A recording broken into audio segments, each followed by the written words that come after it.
Hello guys, welcome back to our YouTube channel. तो आज मैं फिर से लेकर के आ गया हूँ आप सभी के लिए एक new chapter polymers in one shot. And polymers जो है बहुत ज़्यादा इंपॉर्टेंट है DU BHU या फिर अदर यूनिवर्सिटीज़ के एंट्रेंसेस के लिए। तो प्लीज़ वीडियो में एंड तक बने रहेगा। एंड आज की इस वीडियो में हम बात करने वाले हैं कि कौन कौन से इंपॉर्टेंट टॉपिक्स है जिनसे जो है आपको यहाँ से क्वेश्चन पूछ जाते हैं। जिन टॉपिक से जो क्वेश्चन आपको पूछे नहीं जाते उन्हें मैं स्किप कर दूंगा या फिर थोड़ा सा बता करके जो है मैं आगे बढ़ जाऊँगा। एंड जो जो टॉपिक्स बहुत ज़्यादा इंपॉर्टेंट है उन पे जो मैं बताऊंगा कि आप इस पे जो है ज़्यादा फोकस करेंगे एंड इनसे जो आपको ज़्यादातर क्वेश्चन पूछे जाते हैं। तो वीडियो में एंड तक बने रहिएगा। एंड चैनल पर नए हैं तो चैनल को प्लीज़ सब्सक्राइब कर ले एंड बेल आइकन को प्रेस कर ले ताकि जब भी मैं कोई नई वीडियो लेकर के आऊँ तो उसकी नोटिफिकेशन जो है आपको सबसे पहले मिल जाए। तो चलिए आज की वीडियो को हम शुरू करते हैं। तो सबसे पहले हम बात कर लें कि पॉलीमराइजेशन क्या होता है।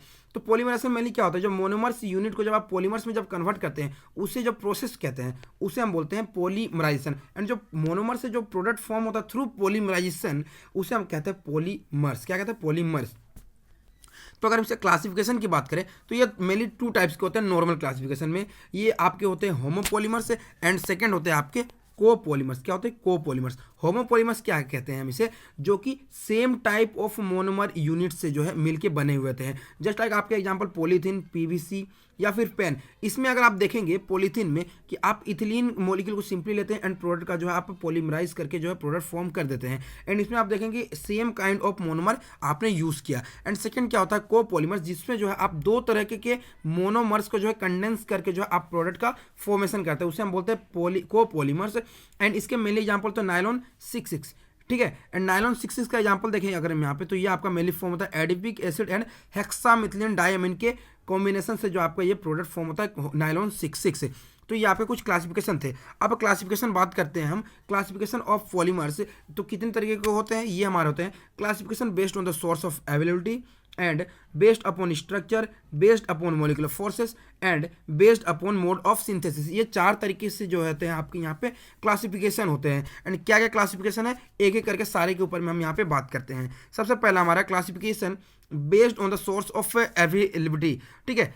इसके जो होते हैं आपके दो टाइप्स होते हैं, या आपके नेचुरल होते हैं एंड आपके जो होते हैं सिंथेटिक पॉलीमर्स होते हैं। Okay, natural and synthetic polymers होते हैं। नेचुरल में आप क्या जाते हैं जो नेचर में प्रेजेंट होते हैं, यानी starch, सेलोज, proteins, nucleic acid and natural rubber.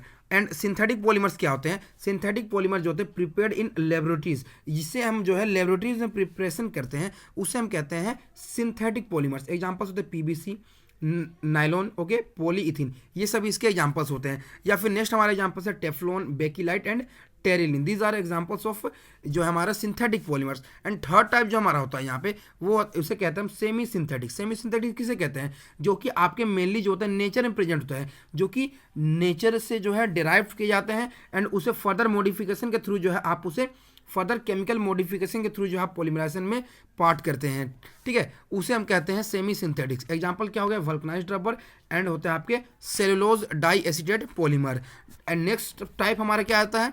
Next होता है हमारा classification of polymers on the basis of structure के टाइप पे आ जाता है। इसमें जो होते हैं हमारे फर्स्ट होता है हमारा लीनियर पॉलीमर। लीनियर पॉलीमर जो होता है आपका इस तरीके से जो है लीनियर प्रेजेंट होता है। ये आपके मेनली होते हैं हाई डेंसिटी पॉलीथीन होते हैं। एग्जाम्पल जो है PVC, नायलॉन एंड पॉलीस्टेर्स जो है आपके लीनियर पॉलीमर्स के एग्जाम्पल्स हैं। एंड नेक्स्ट हमारा क्या आ जाता है? Branched polymers. Okay, branched polymers क्या होते हैं आपके?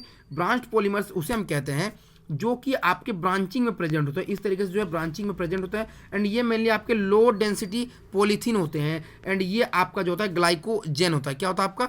Glycogen. Okay. And example next क्या आपका? स्टार्च। ओके। नेक्स्ट क्या हमारा है? क्रॉस्ड लिंक और नेटवर्क पॉलीमर। क्रॉस लिंक और नेटवर्क पॉलीमर हम किसे कहते हैं? जो कि आप सभी को नेम से ही पता चल रहा है कि इस तरीके से जो पॉलीमर यूनिट, जो मोनोमर यूनिट प्रेजेंट है वो आपस में जो इस तरीके से जो है क्रॉस्ड लिंक से जो है आपके प्रेजेंट होंगे। इसके मेनली एग्जांपल्स होते हैं बेकीलाइट, मेलामाइन, फॉर्मल्डिहाइड, रेजिन, आपके इसके मेनली एग्जांपल्स होते हैं। एंड हमारा नेक्स्ट क्या है?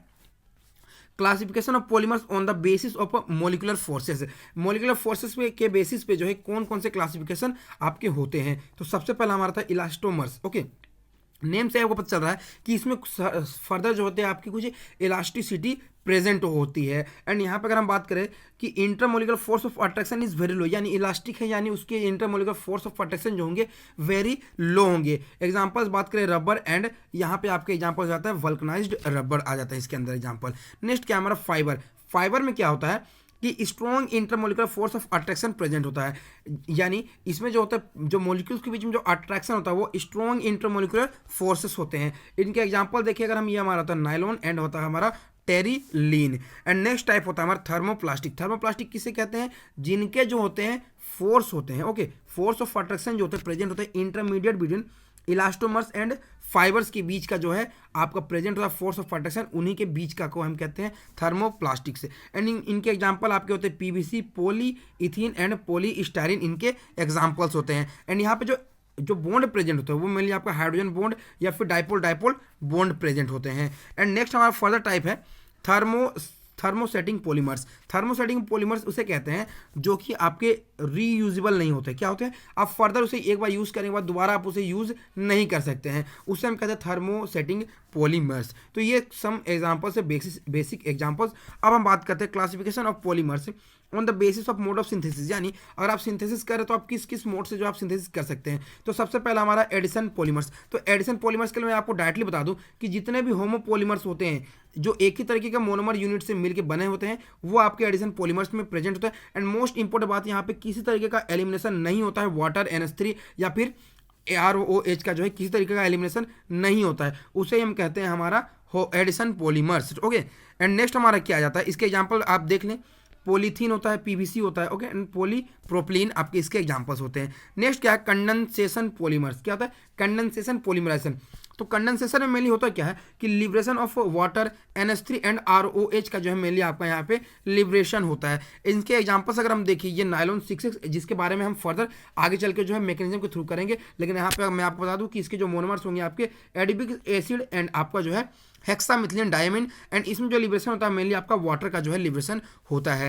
एंड नेक्स्ट क्या है, अगर आपने ये सारे पॉलीमर्स पढ़ लिया, कंडेंसेशन एंड एडिशन पॉलीमर, जिसे मैंने बताया कि एडिशन में जो किसी तरीके का वाटर अमोनिया ROH का लिबरेशन नहीं होता है, बट कंडेंसेशन मैंने बताया कि वाटर NH3 एंड ROH का लिबरेशन होता है। बट फर्दर अगर हम आगे बढ़े तो हमारा नेक्स्ट पॉलीमर्स होता है एडिशन पॉलीमराइजेशन और चेन ग्रोथ पॉलीमराइजेशन जो हम करते हैं वो कितने तरीके से आप मैकेनिज्म के थ्रू कर सकते हैं। तो सबसे पहला होता है free radical, then cationic, then anionic polymerisation. ये 3 तरीके का आपका पॉलीमराइजेशन होता है। तो यहाँ पे अगर हम एक एक करके अगर हम बात करें इन फ्री रेडिकल पॉलीमराइजेशन में, तो फ्री रेडिकल को पता चल रहा है आपको कि नेम से ही पता चल रहा है कि यहाँ पे फ्री रेडिकल का फॉर्मेशन होने वाला है। एंड फ्री रेडिकल का फॉर्मेशन जो होता है सबसे इंपॉर्टेंट क्वेश्चन बनता है आपका यहाँ पे कि जो फ्री रेडिकल का जो फॉर्मेशन करता है इनिशिएटिंग स्टेप में, जो आप किसी भी तरीके का पेरोक्साइड या फिर बेंजोइल पेरोक्साइड या फिर एसिटाइल पेरोक्साइड का आप इसमें यूज़ करते हैं, जिससे जो आपको क्वेश्चन पूछे गए हैं। एंड यहाँ पे देखिए ये आपका जो है एक पेरोक्साइड हमने दिया हुआ है, ये इस तरीके से जो है ब्रेक होता है एंड आपका इस तरीके का यहाँ पे जो है आपका रेडिकल का फॉर्मेशन हो जाता है। एंड यहाँ पे फर्दर जो ये बॉन्ड ब्रेक करके जो है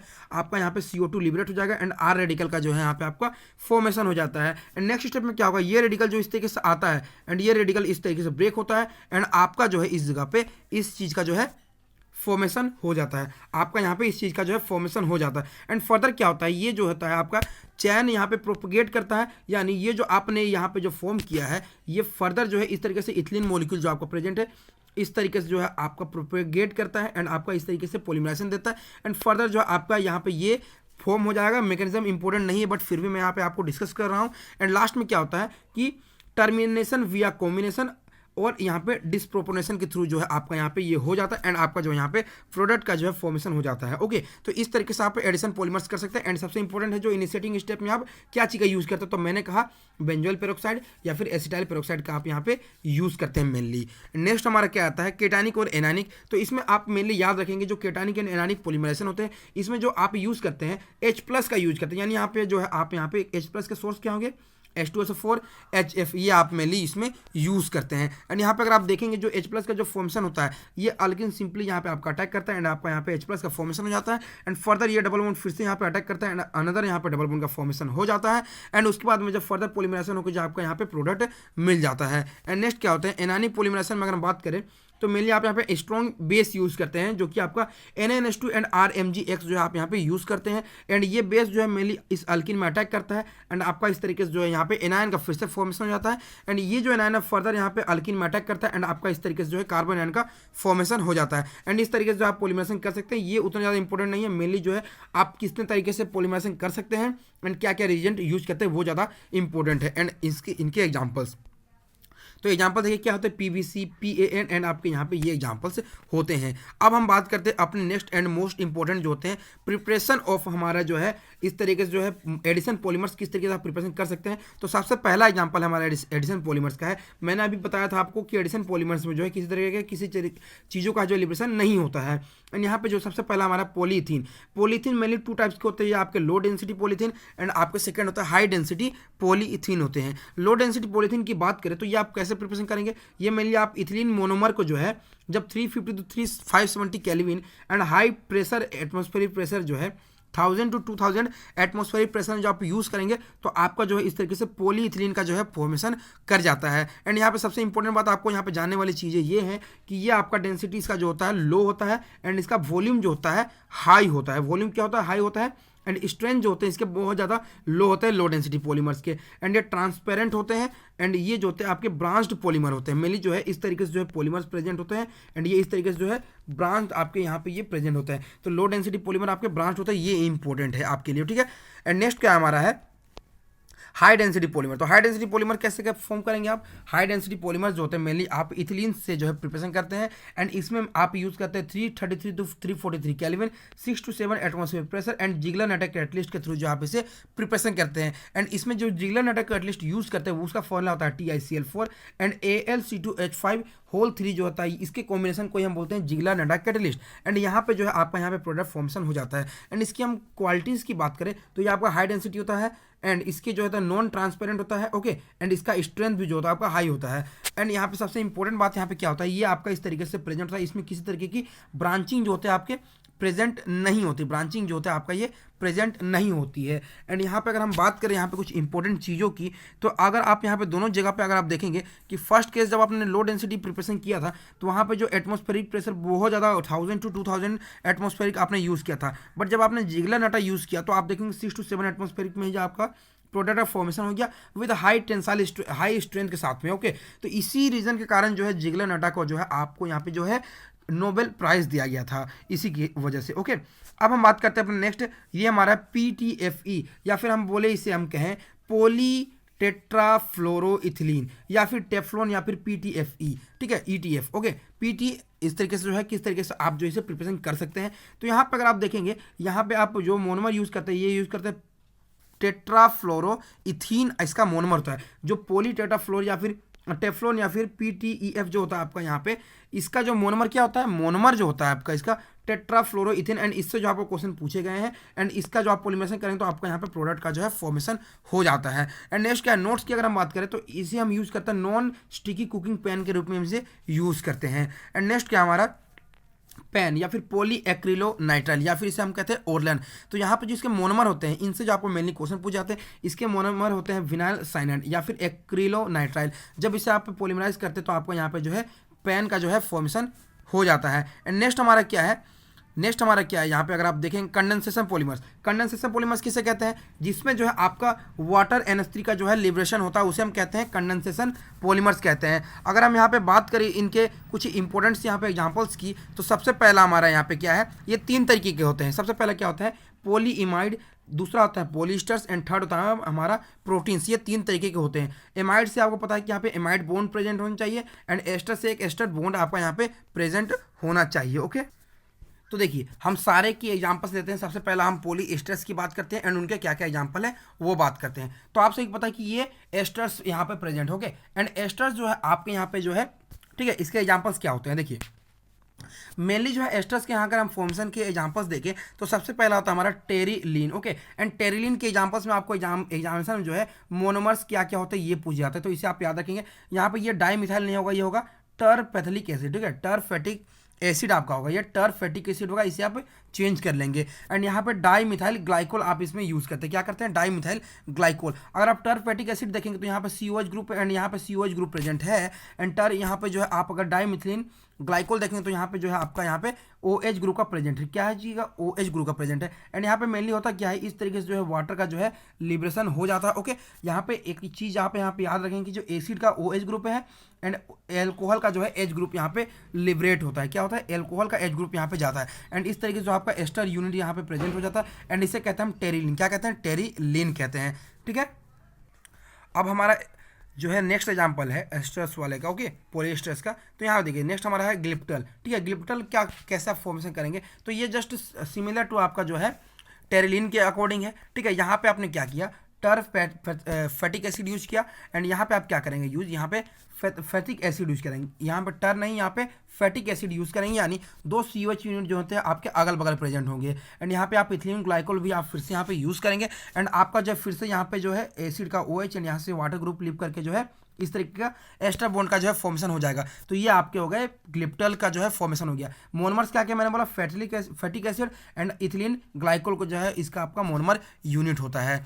नेक्स्ट क्या हमारा पॉलीइमाइड्स, हमने एस्टर डिस्कस कर लिया, अब हमारा है पॉलीइमाइड्स। पॉलीइमाइड्स के जो एग्जांपल्स होते हैं नायलॉन 66 एंड नायलॉन 6, एंड इनसे जो आपको बहुत ज़्यादा क्वेश्चंस जो है एग्जाम्स में देखने को मिले हैं, चाहे DU हो या फिर BHU में, अगर आप देखे होंगे क्वेश्चंस को। तो यहाँ पे देखिए सबसे पहला हमारा है नायलॉन 66, ओके। नायलॉन 66 के जो यूनिट होते हैं मोनोमर्स, वो आपके होते हैं हेक्सामिथिलीन डायमीन एंड आपके होते हैं एडिपिक एसिड। यहाँ पे अगर आप देखेंगे कि यहाँ पे आपका अमोनिया का जो है 2 हाइड्रोजन प्रेजेंट है, एंड यहाँ पे जो एसिड है, सिमिलरली आपको क्या करना है, यहाँ से जो 2 हाइड्रोजन एंड यहाँ पे OH ग्रुप को लीव कर देना है, एंड यहाँ पे आपका C double bond O NH bond का जो है फॉर्मेशन हो जाएगा, एंड मतलब यहाँ पे जो आपका फिर से एमाइड बॉन्ड का जो है फॉर्मेशन हो जाने वाला है, एंड आपका ये नायलॉन 66 फॉर्मेशन हो जाएगा। मेनली इससे जो क्वेश्चन पूछ जाता है आपके इसके मोनोमर्स के जो है नायलॉन 66 के जो है कैसा पॉलीमर्स है, एंड इसके मोनोमर क्या क्या होते हैं। तो ये हेक्सामिथिलीन डायमीन एंड ये एडिपिक एसिड से जो है फॉर्मेशन होता है, ओके।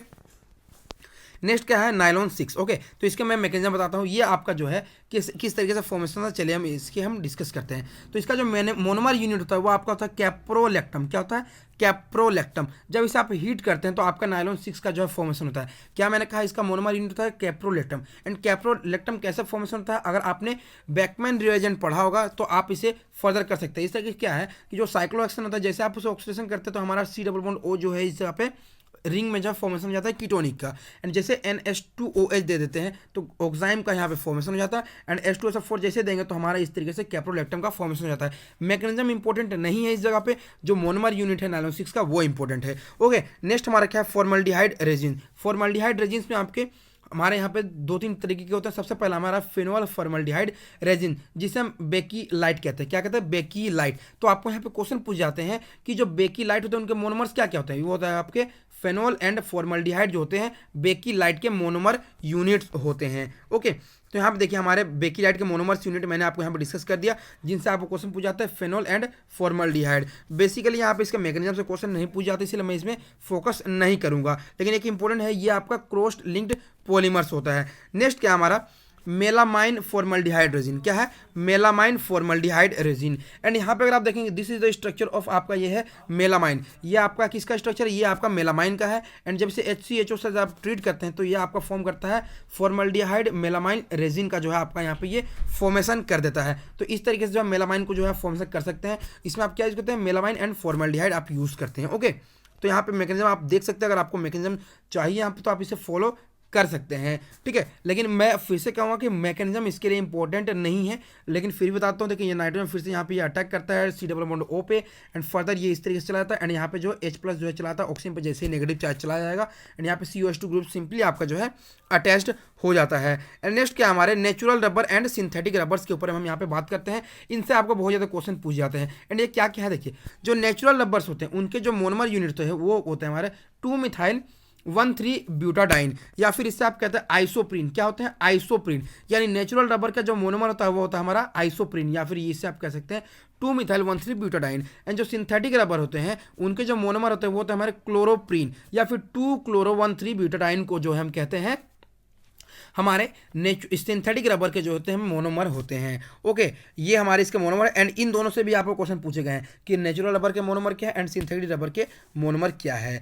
अब देखिए नेचुरल रबर कैसे फॉर्म करेंगे आप। जो नेचुरल रबर है 1,3 ब्यूटाडाइन जो है, सॉरी 2 मिथाइल 1,3 ब्यूटाडाइन, उसे जो आप सिंपली पॉलीमराइज करेंगे, डबल बॉन्ड को ब्रेक कर देंगे एंड दोनों साइड इस तरीके से लगा देंगे, एंड जहाँ पे डबल बॉन्ड नहीं था वहाँ पे सिंपली डबल बॉन्ड का फॉर्मेशन कर देंगे, एंड इस तरीके से जो आप यहाँ पे पॉलीमराइजेशन कर देंगे। एंड ये देखिए ये आपका क्या होता है, अगर हम यहाँ पे बात करें सबसे मोस्ट इंपॉर्टेंट चीज़ों की, तो वल्कनाइजेशन ऑफ रबर, ठीक है। वल्कनाइजेशन ऑफ रबर क्या होता है, वल्कनाइजेशन ऑफ रबर मेनली होता है कि जो आपका नेचुरल रबर होता है, ओके, उससे जब आप सल्फर S8 से जब आप ट्रीट करते हैं तो आपका यहाँ पे क्या होता है कि जो जो आपके नॉर्मल जो रबर होते हैं उनमें इस तरीके से जो है आपका सल्फर का जो है लिंकेज आपका इस तरीके से फॉर्म हो जाता है। यहाँ पे आप देख सकते हैं यहाँ पे दो यहाँ पे यूनिट्स इस तरीके से जो है आपका सल्फर का यूनिट जो है आपका चला आता है। एंड इस ये किया क्यों जाता है, इसके पीछे का रीज़न क्या है, उस चीज़ की हम बात करते हैं। जो आपके नेचुरल रबर होते हैं ना वो आपके सॉफ्ट एंड स्टिकी होते हैं एंड ये आपके हार्ड एंड स्टिकी हो जाता है जब आप उसे वल्कनाइजेशन करते हैं। नेक्स्ट क्या होता है, it has low tensile strength, यानी आप इसे ज़्यादा खींच नहीं सकते हैं नॉर्मल जो नेचुरल रबर्स होते हैं। बट जैसे वल्कनाइजेशन करेंगे तो it has high tensile strength आपका ये चला आता है। And it has elasticity, and इसका जो होता है हाई इलास्टिसिटी होता है, यानी जो नॉर्मल होता है उसे आप थोड़ा सा खींचें तो वो टूट जाएगा, लेकिन जो आपका वल्कनाइज्ड होता है उसे बहुत ज़्यादा आप खींच सकते हैं। And it can be used over a narrow range of temperature, यानी कुछ टेम्परेचर तक ही आप यूज़ कर सकते हैं, यानी 10 degree Celsius to 60 degree Celsius. Okay, लेकिन इट कैन बी यूज्ड, इसे आप यूज़ कर सकते हैं -40 टू 100 डिग्री सेल्सियस तक इसे आप यूज़ कर सकते हैं। एंड नेक्स्ट क्या है, it has low wear and tear resistance, इसे आप इसका जो होता है low wear and tear resistance होता है एंड इसका high wear and tear resistance होता है। एंड इट इज़ जो होता है आपका soluble in solvents like ether and CCl4, ये आपका ईथर एंड CCl4 में सॉल्युबल होता है, बट ये आपका इनसॉल्युबल होता है, कॉमन सॉल्वेंट्स में जो है सॉल्युबल होता ही नहीं है। तो इसीलिए जो है हम यहाँ पे वल्कनाइजेशन करते हैं। एंड नेक्स्ट क्या है, सिंथेटिक रबर जो है अगर हम बात करें उसमें मैंने बताया आपका नियोप्रीन होता है। क्या होता है आपका नियोप्रीन, यानी 2 क्लोरो जो होता है आपका 1,3 ब्यूटाडाइन होता है। एंड इसका जब आप पॉलीमराइजेशन करेंगे तो सिंपली जो है इस तरीके से डबल बॉन्ड को आप यहाँ पे ब्रेक कर देंगे। आप यहाँ पे देखना चाहते देखिए हमने सिंपली क्या किया, डबल बॉन्ड को इस तरीके से ब्रेक कर दिया एंड यहाँ पे ब्रेक कर दिया एंड यहाँ पे हमने डबल बॉन्ड का जो है फॉर्मेशन कर दिया एंड इस तरीके से जो हमने पॉलीमराइजेशन नॉर्मली कर दिया है एंड यहाँ पे हमारा नियोप्रीन जो है फॉर्मेशन हो गया। एंड यहाँ पे जो हमारा नेक्स्ट हमारा ब्यूना एस, ठीक है, ब्यूना एस से आपको पता चल रहा है कि ये ब्यूटाडाइन यानी 1,3 ब्यूटाडाइन एंड स्टायरिन के पॉलीमराइजेशन से जो हमारे यहाँ पे प्रोडक्ट का फॉर्मेशन होता है। एंड यहाँ पे आपको मेनली पूछ जाता है कि जो इसके मोनोमर्स यूनिट क्या क्या होते हैं ब्यूना एस के, वो होते हैं आपके ब्यूटाडाइन एंड आपके जो होते हैं यहाँ पे स्टायरिन, ठीक है, ब्यूटाडाइन एंड आपके होते हैं ये स्टायरिन। इससे आपको क्वेश्चन पूछ जाते हैं, फर्दर कैसे आप करते हैं उससे आपको क्वेश्चन नहीं पूछ जाते हैं। नेक्स्ट क्या हमारा है ब्यूना एन, एंड इसमें अगर आप बात करते हो मोनोमर यूनिट इसके क्या क्या होते हैं, इससे क्वेश्चन पूछ जाते हैं। ये होते हैं ब्यूटाडाइन एंड होता है एक्रिलोनाइट्राइल, क्या होता है एक्रिलोनाइट्राइल इसके जो होते हैं आपका यहाँ पे, या फिर विनाइल साइनाइड जो होते हैं इसके मोनोमर्स होते हैं। इन चीज़ों का यहाँ पे आप इसे याद रखेंगे। एंड नेक्स्ट क्या है जो बहुत ज़्यादा इंपॉर्टेंट इनसे क्वेश्चन पूछे गए हैं, molecular masses of polymers, and इससे आपको न्यूमेरिकल पूछ जाता है। न्यूमेरिकल यहाँ पे देखिए सबसे पहला क्या है, नंबर एवरेज मोलिकुलर मास, यानी आप किस तरीके से जो number average molecular mass calculate कर सकते हैं। तो देखिए MN जो होता है उसे आप कैलकुलेट करते हैं NIMI बाय NI, ये आपका जो होता है सिग्मा या समेशन में होता है। And weight average molecular mass क्या होता है, NIMI स्क्वायर बाय NIMI होता है। एंड इस तरीके से आप लिख सकते हैं समेशन में N1M1 square N2M2 square by N1M1 plus M2M2 के फॉर्म में आप इसे लिख सकते हैं। एंड इसे समझने के लिए चलिए इसके लिए हम एक न्यूमेरिकल करते हैं, ठीक है, लेकिन उससे पहले एक जान लेते हैं हम यहाँ पे कि जो PDI जो वैल्यू होता है, इनसे भी आपको क्वेश्चन पूछे गए हैं। PDI जो वैल्यू होता है वो MW जो होता है आपका इस तरीके से जो है MN होता है। एंड MN क्या होता है number average molecular mass and MW होता है वेट एवरेज मोलिकुलर मास, यानी weight average molecular mass and जो नंबर एवरेज मोलिकुलर मास होता है उनके रेशियो को हम कहते हैं, ठीक है। इफ़ जो है MW बाई MH इक्वल हो जाता है तो PDI उसके इसके लिए आप क्या हो जाएगा 1 हो जाएगा, ये दोनों कैंसिल हो जाएगा 1 आ जाएगा, इसे हम कहते हैं मोनो डिस्पर्स पॉलीमर्स। बट जब MW जो है आपका ज़्यादा हो जाता है, यानी PDI जो है इस केस में आपका मोर जब 1 से ज़्यादा हो जाएगा, यानी मेरा कहने का मतलब ये है कि जब MW ज़्यादा हो जाएगा, MW जब ज़्यादा हो जाएगा MN से, तो इस केस में क्या होगा कि PDI जो है आपका पोली डिस्पर्सिव इंडेक्स जो है ये मोर देन 1 हो जाएगा। एंड इस केस के लिए हम क्या कहेंगे, इसे पोली डिस्पर्स पॉलीमर कहेंगे। क्या कहेंगे, पोली डिस्पर्स पॉलीमर्स। एंड यहाँ पे अगर आप एक न्यूमेरिकल देखेंगे तो न्यूमेरिकल में क्या पूछा गया, in a polymer sample 30% molecules have molecular masses इतना दिया हुआ है एंड 40% मॉलिक्यूल्स का दिया हुआ यहाँ पे 30,000 दिया हुआ है, okay, and rest having 60,000, calculate the mass average and number average molecular मास हमें पूछा गया है। देखिए यहाँ पे क्या दिया हुआ है, 30% 20,000 को दिया हुआ है, 40% 30,000 को दिया है एंड अनदर दिया हुआ है 30% 60,000 को दिया हुआ है। यानी जितने आपको यहाँ पे n, ये जो 30% जो दिए हुए हैं 40% ये आपके n की वैल्यूज़ है एंड ये जो है आपकी m की वैल्यूज़ है। यानी अगर mn कैलकुलेट करें तो N1 M1 M2 M2, ठीक है, N1 M1 N2 M2, okay, ये सारे प्लस में, ठीक है, प्लस N3 M3 एंड यहाँ पे जो है N1 इस तरीके से N1 M1 N1 N2 N3 जो है आप यहाँ पे डिवाइड कर देंगे N1 plus N2 plus N3 इस तरीके से आप डिवाइड कर देंगे, ओके। एंड यहाँ पे जब आप इसे वैल्यूज पुट करेंगे तो सबसे पहला हमारा N1 क्या है 30 एंड उसका मोलिकुलर वेट है 20,000, सेकंड क्या है 40 एंड उसका मोलिकुलर वेट 30,000 एंड थर्ड है 30 एंड उसका मोलिकुलर वेट है 60,000। पर नीचे क्या करेंगे N1 में 30, N2 में 40 एंड N3 में 40। जब इसे सॉल्व करें तो आपका ये 36,000 आ जाएगा आंसर। एंड सिमिलरली जो है MW आप इस तरीके से कैलकुलेट कर सकते हैं। ये हमारा यहाँ पे डिवाइडेड में है, यहाँ पे जो नॉर्मली आप जो M वहाँ पे लिखे थे यहाँ पे आपको यहाँ पे स्क्वायर कर देना है एंड यहाँ पे आपका इस तरीके से जो है आंसर आ जाएगा। एंड आपको यहाँ पे जो है पूछा जा सकता है कि MW ज़्यादा है या फिर कौन सा ज़्यादा है। यहाँ पे देखेंगे अगर हम कि ये MW की जो वैल्यू हमारा यहाँ पे आया है एंड हमारा यहाँ पे जो है MN की वैल्यू आई हुई है एंड MN एंड MW में अगर हम बात करेंगे तो MW की वैल्यू ज़्यादा है, यानी ये हमारा पॉलीडिस्पर्स पॉलीमर्स होंगे।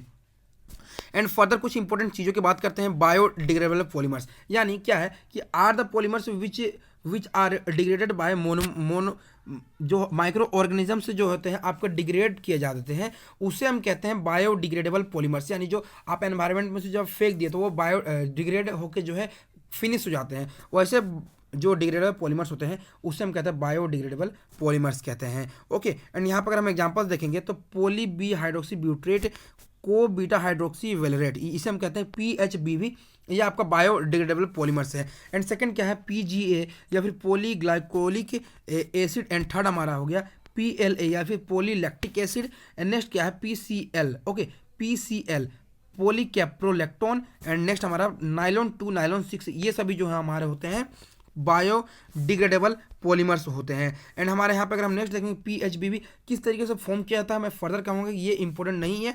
यहाँ पे इंपॉर्टेंट है कि यहाँ पे आप जो है क्या यूज़ करते हैं मोनोमर्स। तो ये आपके होता है 3 हाइड्रोक्सी ब्यूटेनोइक एसिड एंड यहाँ पे नेक्स्ट क्या होता है 3 हाइड्रोक्सी पेंटेनोइक एसिड। जब आप इन दोनों को जब आप ट्रीट करते हैं तो ये आपका PHBV का जो है फॉर्मेशन हो जाता है। ये क्या मैंने कहा 3 hydroxy butanoic acid and 3 hydroxy pentanoic acid. Next क्या है नाइलॉन 2 नाइलॉन 6, यहाँ पे देखेंगे ग्लाइसिन एंड एमिनोकैप्रोइक एसिड। जब आप मोनोमर यूज़ करते हैं तो ये आपका नाइलॉन 2 नाइलॉन 6 का जो है फॉर्मेशन हो जाता है। नेक्स्ट अगर हम यहाँ पे बात करें कुछ पॉलीमर्स के एंड उसके जो है हम यहाँ पे उसके यूजेस की अगर हम बात करेंगे, यहाँ पे देखिए इंपॉर्टेंट यूजेस जिससे जो आपको एग्जामिनेशन में क्वेश्चन पूछे जाते हैं। नेक्स्ट क्या हमारा पॉलीप्रीन एंड यहाँ पे मोनोमर देख सकते हैं ये आपका प्रोपीन होता है एंड यहाँ पे जो होता है जो आप पॉलीमराइजेशन करें तो आपका इसका फॉर्मेशन हो जाता है। लेकिन इसका इंपॉर्टेंट है for manufacturing liners bags lining material, इस तरीके से जो आपका ये इन चीज़ों में एंड रेफ्रिजरेंट्स में जो है आपका टीवी कैबिनेट्स एंड रेफ्रिजरेंट्स में आपका ये यूज़ किया जाता है। एंड नेक्स्ट आपका क्या है पॉलीस्टायरिन। पॉलीस्टायरिन क्या है for making hot drinks cups toys combs household articles.